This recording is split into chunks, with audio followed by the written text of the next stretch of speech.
레위기 16장은요, 대속죄일에 관한 규례잖아요. 대속죄일. 대속죄일 잘 아시죠? 그래서 나중에 이걸 읽어보실 때 레위기 16장하고 히브리서 9장하고 10장을 연결해서 보면 정확합니다. 레위기 16장을 풀어놓은 것이 히브리서 9장 10장이에요. 자세히 풀어놓은 것이. 그래서 이 레위기 16장 제가 좀 읽어보겠습니다. 5절. 이스라엘 자손의 회중에게서 속죄 제물을 위하여 수염소 둘과 번제물을 위하여 수양 하나를 취할지니라. 6절. 아론은 자기를 위한 속죄제의 숫송아지를 들이되 자기와 근속을 위하여 속죄하고 또 그 두 염소를 취하여 회막문 여호와 앞에 두고 두 염소를 위하여 제비 뽑되 한 제비는 여호와를 위하고 한 제비는 아사셀을 위하여 할지며 아론은 여호와를 위하여 제비 뽑은 염소를 속죄제로 드리고 아사셀을 위하여 제비 뽑은 염소는 산대로 여호와 앞에 두었다가 그것으로 속죄하고 아사셀을 위하여 강야로 보낼지니라. 이 대속죄일 날 준비되는 제물의 종류는 첫 번째, 대제사장을 위한 송아지 한 마리가 준비돼야 돼요. 그리고 백성들을 위해서는 두 마리의 수염소와 한 마리의 양이 준비돼야 됩니다. 수염소는 속죄제를 위한 거고 양은 번제를 위한 용도로 준비가 돼요. 자, 이 대제사장을 위해서 왜 숫송아지가 준비돼야 되냐면 구약의 대제사장은 인간이잖아요. 인간이기 때문에 먼저 자기를 깨끗하게 해야 돼요. 지성소에 들어가려면. 그래서 이 제사장부터 정결케 돼야 되니까. 근데 예수님은 자신을 위해서는 속죄제를 드릴 필요가 없죠. 예수님은 깨끗하신 분이니까. 흠 없으신 분이니까. 그러나 구약의 제사장은 다릅니다. 자기를 위해서 먼저 제사를 드려 자기를 깨끗하게 해야 백성을 위한 제사를 드릴 수 있는 자격을 갖추잖아요. 그래서 그 제사장을 위해서 수염소 한 마리가 준비되는데 11절에 한번 보시죠. 아론은 자기를 위한 속죄제에 숫송아지를 들이되 자기와 근속을 위하여 속죄하고 자기를 위한 그 속죄제 숫송아지를 잡고 15절에 또 백성을 위한 속죄제 염소를 잡아 그 피를 가지고 장 안에 들어가서 그 숫송아지 피로 행함같이 그 피로 행하여 속죄소 위와 속죄소 앞에 뿌릴지니 같이 읽습니다. 곧 이스라엘 자손의 부정과 그 범한 모든 죄를 인하여 지성소를 위하여 속죄하고 또 그들의 부정한 중에 있는 회막을 위하여 그같이 할 것이요. 그래서 자기를 위한 숫송아지 또 백성을 위한 수염소 둘 중에 한 마리를 들여서 피를 흘려서 그걸 지성소에 들어가서 피를 뿌림으로 속죄를 하는 거예요. 그리고 수염소 한 마리 남아있잖아요. 그 수염소 한 마리는 이제 우리가 아는 것처럼 이스라엘 백성들의 모든 불의를 짊어지워서 무인지경에다가 내다 버리고 옵니다. 21절. 아론은 두 손으로 산 염소의 머리에, 산 염소라는 건 앞에 한 마리가 죽였잖아요. 죽은 염소 말고 살아있는 염소의 머리에 안수하여 이스라엘 자손의 모든 불의와 그 범한 모든 죄를 고하고 그 죄를 염소의 머리에 두어 미리 정한 사람에게 맡겨 광야로 보낼지니 같이 읽습니다. 염소가 그들의 모든 불의를 지고 무인지경에 이르거든 그는 그 염소를 광야에 놓을지니라. 그래서 이스라엘 백성들의 모든 불의와 그 범한 모든 죄를 짐승에게 염소의 수염소에게 짊어지워서 멀리 백성들 앞을 지나서 무인지경에 가면 거기다 내다버리고 와요. 어떻게 될까요? 죽겠죠. 그렇죠? 잡아먹히든지 짐승에게 그렇게 하겠죠. 자, 여기서 우리에게 주시는 중요한 교훈이 있죠. 그래서 이 대제사장을 위한 이 항소도 예수님의 그림자고, 그리고 한 마리 죽은 염소도 십자가에 죽으실 예수님에 대한 그림자고, 그 다음에 산 염소는 뭘까요? 부활하신 예수님이 아닙니다. 여기 살아서 무인지경에 갖다 내버린 염소는 부활하신 예수님을 말하는 게 아니라 우리 죄를 짊어지고 가신 예수님, 죽으시고 부활하여 우리 죄를 짊어지고 우리 죄를 처리하신 예수님을 말하는 겁니다. 아시겠죠? 그리고 무인지경에 내다 버려요. 자, 이것을 언제 행하냐? 7월 10일 날 행해요. 29절에 너희는 영원히 이 규례를 지킬지니라. 7월 곧 그달 10일에 너희는 스스로 괴롭게 하고 아무 일도 하지 말되 본토인이든지 너희 중에 우거하는 객이든지 그리하라. 이 날에 너희를 위하여 속죄하여 너희로 정결케 하리니 너희 같이 읽습니다. 모든 죄에서 너희가 여호와 앞에 정결하리라. 34절에도 또 같이 읽을까요? 이는 너희의 영원히 지킬 규례라. 이스라엘 자손이 모든 죄를 위하여 1년 1차 속죄할 것이니라. 아론이 여호와께서 모세에게 명하신 대로 행하니라. 여기 강조되는 게 모든 불의, 모든 죄를 계속 강조하고 있잖아요. 그래서 결국 우리의 모든 죄는 예수님의 피로 깨끗해진다는 것을 말하는 겁니다. 그리고 여기 피를 들고 항소와 그리고 수염소를 죽인 그 피를 들고 지성소에 들어가는 대제사장은 누구 그림자일까요? 죽으시고 부활하셔서 이제 자신의 피를 들고 하나님 앞에 들어간 예수 그리스도를 가리킵니다. 그 대제사장도 예수님의 모형이죠. 그래서 우리는 이 대속죄일 제사를 통해서 확실히 알 수 있는 게 있어요. 모든 죄는 뭐로만 된다고요? 피로만 된다. 예수님의 피가 우리의 모든 죄를 확실히 해결하셨다.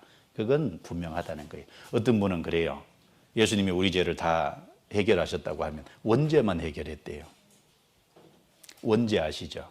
날 때부터 가지고 난 죄를 원죄라 그랬잖아요. 우리 속에 있는 죄성, 원죄. 근데 여기는 이스라엘 백성들이 1년 동안 지은 뭐죠? 원죄가 아니라 실제적인 죄예요. 실제적인 죄를 용서받은 거예요. 그럼 예수님은 원죄만 위해서 갔어요? 실제적인 죄예요. 우리의 보면 실제적인 죄를 짊어지고 갔다는 것을 말하는 겁니다. 그래서 원죄만 지고 갔다는 사람에게는 그렇게 가르쳐 줘야 돼요. 그렇죠? 그래서 이 레위기 16장을 풀어놓은 것이 히브리서 9장 10장이에요. 한번 볼까요? 히브리서 9장. 신약의 히브리서 9장 10장에 레위기 16장을 쭉 설명해 놓은 겁니다.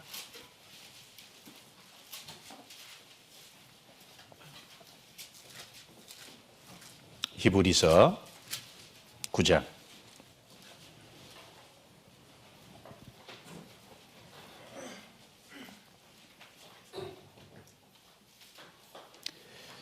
육 절을 보시죠.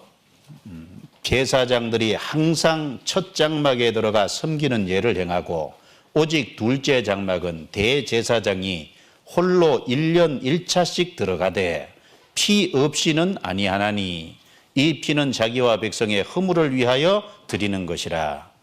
그러면 이 7절 말씀은 1년에 1차씩 행한다는 건 레위기 16장 끝절 말씀이죠. 그것을 받아서 말씀하고 있고요. 9절에 이 장막은 현재까지의 비유니 이에 의지하여 드리는 예물과 제사가 섬기는 자로 그 양심상으로 온전케 할 수 없나니 이런 것은 먹고 마시는 것과 여러 가지 씻는 것과 함께 육체의 예법만 되어 같이 읽습니다. 개혁할 때까지 맡겨둔 것이니라. 그래서 구약의 레위기 11장에 정결케 되는 규례, 레위기 12장에는 출산에 관해서 정결케 되는 문둥병, 유출병, 정결케 되는 규례를 쭉 그런 것과 같이 레위기 16장의 이 대속죄일은 짐승 잡는 건 육체의 예법이에요. 그렇죠? 개혁할 때까지 맡겨둔 것이니라. 개혁할 때까지만 필요한 거다. 그럼 누가 개혁하시냐? 예수님이 오셔서 개혁하셨죠. 실체가 오셔서 완성하신 거니까 이제 더 이상 그림자는 필요 없게 된 거잖아요. 그래서 11절부터 14절까지 개혁하신 거죠. 같이 읽겠습니다. 그리스도께서 장래의 좋은 일의 대제사장으로 오사 손으로 짓지 아니한 곧 이 창조에 속하지 아니한 더 크고 온전한 장막으로 말미암아 염소와 송아지의 피로 아니하고 오직 자기 피로 영원한 속죄를 이루사 단번에 성소에 들어가셨느니라. 염소와 항소의 피와 및 암송아지의 죄로 부정한 자에게 뿌려 그 육체를 정결케 하여 거룩케 하거든 하물며 영원하신 성령으로 말미암아 흠 없는 자기를 하나님께 드린 그리스도의 피가 어찌 너희 양심으로 죽은 행실에서 깨끗하게 하고 살아계신 하나님을 섬기게 못하겠느냐. 그 말은 능히 할 수 있다 그 말이죠.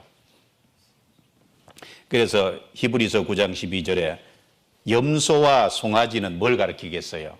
이 대속죄일 날 대제사장이 자기를 위해서 송아지 한 마리를 잡잖아요. 그리고 수염소 한 마리를 잡잖아요. 그 염소와 송아지 아시겠죠? 염소와 송아지. 그것으로 인해서 그런데 예수님은 자기 피를 들이셨다. 그 말씀입니다. 그리고 13절에 염소와 항소의 피와 여기 암송아지의 죄라 그랬죠. 암송아지는 민수기 19장에 보면 암송아지를 잡아서 태워서 그 죄를 물에 섞어서 부정한 자에게 뿌려 정결케 하는 그 규례가 있어요. 그걸 하나 더 플러스한 겁니다. 그래서 그것으로 깨끗하게 하거든. 예수님이 자기 피를 드렸는데 어떻게 죄를 깨끗하게 하고 하나님을 섬기게 못하겠느냐. 얼마든지 할 수 있다 그 말입니다. 자, 그리고 24절 그리스도께서 참것의 그림자인 손으로 만든 성소에 들어가지 아니하시고 오직 참하늘에 들어가사 이제 우리를 위하여 하나님 앞에 나타나시고. 이것은 대제사장의 모습이잖아요. 대제사장은 피를 들고 어디에 들어갔어요? 땅에 있는 지성소에 들어갔잖아요. 성막 안에 지성소에. 그리고 솔로몬 성전이 지어진 이후에는 그 성전 안에 지성소에. 그런데 예수님은 죽으시고 부활하셔서 그 피를 들고 어디에 들어갔어요? 참하늘에 들어갔어요. 그러니까 이 피를 들고 지성소에 들어간 대제사장은 바로 피를 들고 하늘, 참하늘에 들어가신 예수님의 그림자입니다. 아시겠죠? 그걸 여기 설명해 놓은 거예요.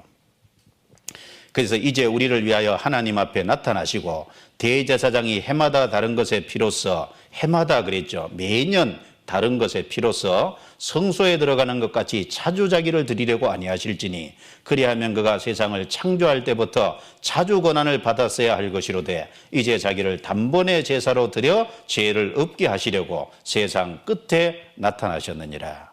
그래서 구약은 매년 해마다 자주 그걸 할 필요가 있었지만 예수님은 이제 그렇게 할 필요가 없어졌다는 겁니다. 레위기 10장도 보죠. 히브리서 10장 그 옆에요. 4절에 이는 항소와 염소의 피가 능히 죄를 없이 하지 못함이라.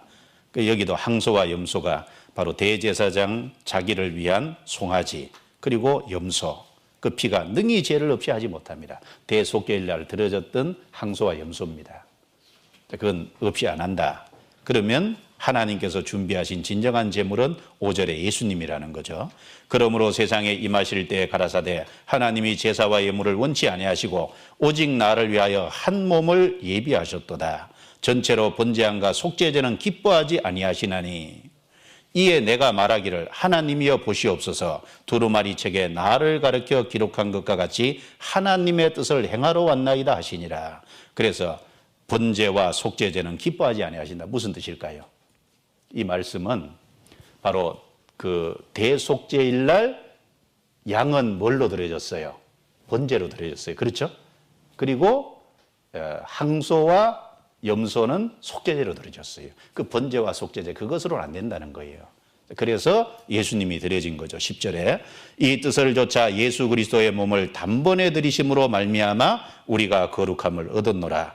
제사장마다 매일 서서 섬기며 자주 같은 제사를 드리되 이 제사는 언제든지 죄를 얻게 하지 못하거니와 오직 그리스도는 죄를 위하여 한 영원한 제사를 드리시고 하나님 우편에 앉으사 그 후에 자기 원수들로 자기 발등상이 되게 하실 때까지 재림하실 때죠. 기다리시나니 저가 한 제물로 거룩하게 된 자들을 영원히 온전케 하셨느니라. 그러니까 레위기 16장을 자세히 풀어놓은 게 히브리서 9장 10장입니다.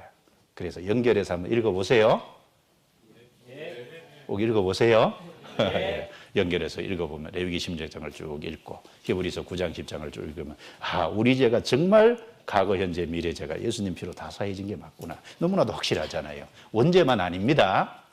모든 죄가 다 사해진 거예요, 실제로. 자, 우리가 이런 성경을 갖고 있다는 것이 참 감사하잖아요. 주님이 그런 일을 해주셨다는 게 참 감사합니다.